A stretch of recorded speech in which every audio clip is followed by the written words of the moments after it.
புதுச்சேரியில் புதுவை இளைஞர் திருவிழாவின் நிறைவு விழா கோலாகலமாக நடைபெற்றது. லட்சிய ஜனநாயக கட்சியின் தலைவர் ஜோஸ் சார்லஸ் மார்டின் சிறப்பு விருந்தினராக கலந்து கொண்டு பல்வேறு போட்டிகளில் வெற்றி பெற்ற 3000 இளம் திறமையாளர்களுக்கு 15 லட்சம் ரூபாய் மதிப்பிலான பரிசுகளை வழங்கினார். கொட்டும் மழையையும் பொருட்படுத்தாமல் உரையாற்றிய ஜோஸ் சார்லஸ் மார்டின் விளையாட்டுப் போட்டிகளில் பிற மாநிலத்தைச் சேர்ந்தவர்களை தவிர்த்து புதுச்சேரி இளைஞர்களுக்கு வாய்ப்பு வழங்க வேண்டும் என்று கேட்டுக்கொண்டார். வரும் 2050ஆம் ஆண்டுக்குள் புதுச்சேரியை உலகிலேயே தலை சிறந்த மாநிலமாக மாற்ற வேண்டும் என்பதே தனது லட்சியம் என்றும் அதற்கு இளைஞர்களின் பங்களிப்பு அவசியம் என்றும் அவர் தெரிவித்தார்.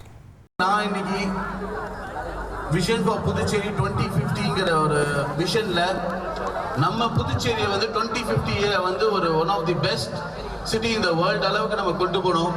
அதுக்குரிய நேரம் இருக்கு, காலம் இருக்கு. உங்களோட அன்பும் ஆதரவும் சப்போர்ட் இருந்தா கண்டிப்பா இதை நம்ம உருவாக்கி கொண்டு போயிடலாம். ட்ரெண்ட ஃப்ரெண்ட் ஆக்கிக்கோங்க. தந்தி டிவியின் சப்ஸ்கிரைபர்ஸ் அண்ட் ஃபாலோவர்ஸ் குடும்பத்துல நீங்களும் இணையுங்க.